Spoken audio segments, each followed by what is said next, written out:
senior officials of member economies of the Asia-Pacific Economic Cooperation, or APEC, opened their two-day meeting at the Fontana Convention Center in Clark Freeport tomorrow.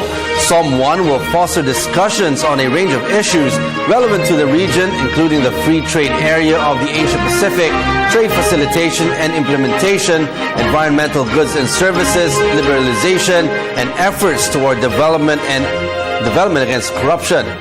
More on the APEC Senior Officials meeting from Jorge Bandola. The first senior officers meeting of Asia-Pacific Economic Cooperation is about to end here in Clark, Pampanga. The meetings and sub-meetings, which was held here since January 26, focused on several key policy reforms that needed to immediately acted upon by all the 22 member economies. Among the topics raised are the regional security and the fight against terrorism. In light of the death of 2 Japanese at the hands of the Islamic extremists, there seems to be a continued financing from several groups.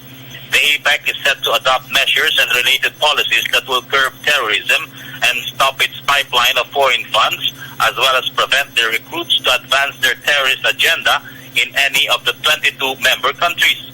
To do this, the APEC promises to make amendments to its policies that will enhance transparency of money transfers via the e-commerce and prevent money laundering acts. It will also bolster efforts for security of large-scale events.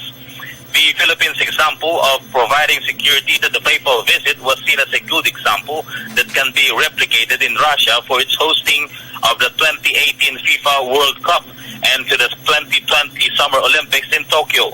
The APEC has also promised to step up cooperation to boost relevant prosecutorial and law enforcement capacities in the region.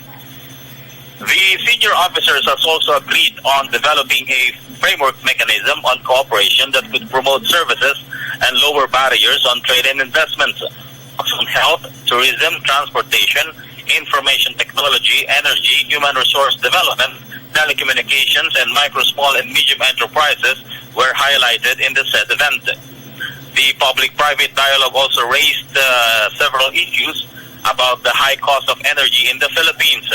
Some of the sector of the IT BPM raised a particular issue that the Philippines has the highest cost of energy as compared to the India, whereas but the Philippines reiterated its effort of the IT BPM sector as one of the strongest in Asia, if not for the whole world. The APEC is composed of member countries from the United States of America, Russia, and some members in Asia, and will commence its first senior officers meeting here in Clarkville, Pampanga on Saturday, February 7. For People's Television, Jorge Bandola.